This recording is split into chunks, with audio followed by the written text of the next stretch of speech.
Howdy, friends and family. Thank you so much for joining me. This is day 15 in the series I'm doing called In the Midst, and we are looking at love in part 4 right now, and we're looking at the definition we get from 1 Corinthians chapter 13.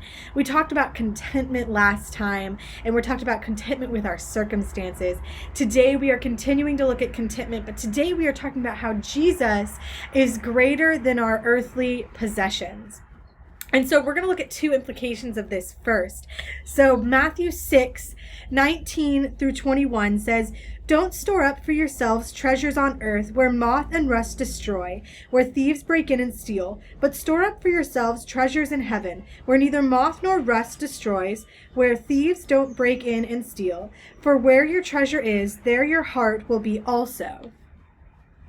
So this is saying that Jesus is greater than earthly things because Jesus is eternal. The earthly things that we can have are not going to last. They are temporary.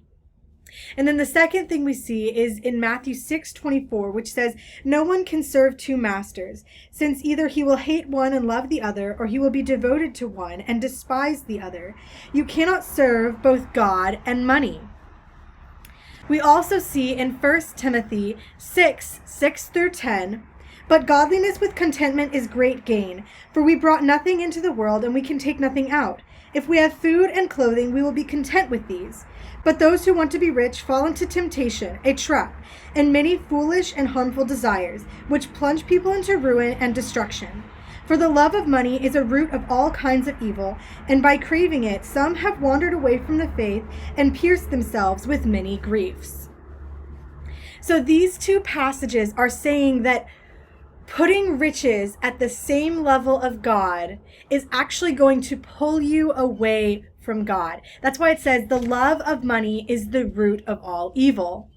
Because money, if we put money and earthly possessions and things, if we put our desire for them above or even at the same level as God, it's actually going to pull us away from God, and we're going to end up putting money and those things first. So there are two things this does not mean. First, this does not mean it is wrong to be rich or to have things. It's okay to have earthly possessions. There's nothing wrong with that. God blesses you with them. It is saying don't put your hope in them because they aren't going to last. Being rich and having a certain item is not going to solve all your problems. It won't really solve any problems. It can't save you. Only Jesus can do that. Jesus is greater than earthly possessions and riches because he offers you salvation. The second thing this does not mean is it does not mean it's wrong to want something.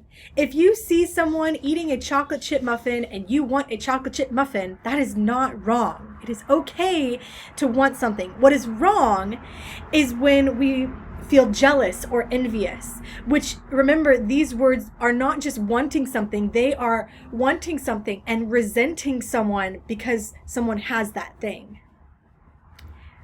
So really what this is saying is to have your priorities straight. Keep Jesus greater than earthly possessions. Jesus should be first in your life. And when your first goal is to seek Jesus, you can be content because you always have him. So just as it says in Hebrews 13:5, "Keep your life free from the love of money. Be satisfied with what you have, for he himself has said, 'I will never leave you or abandon you.'" So put Jesus first. Put him as your first priority and have contentment, knowing that you will always have him. If you're memorizing 1 Corinthians 13:4 through 8a, this is your reminder to do that. Thank you so much for joining me, and I will see you guys next time.